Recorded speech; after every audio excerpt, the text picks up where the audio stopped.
พาพี่น้องมารับชมการทำถนน4 เลนครับที่อำเภอโนนดินแดงนะครับเส้นโนนดินแดงประคำนางรองนี่แหละครับ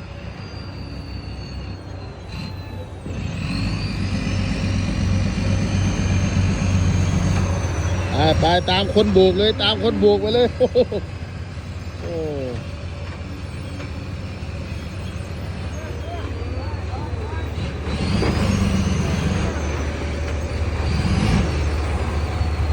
โอ้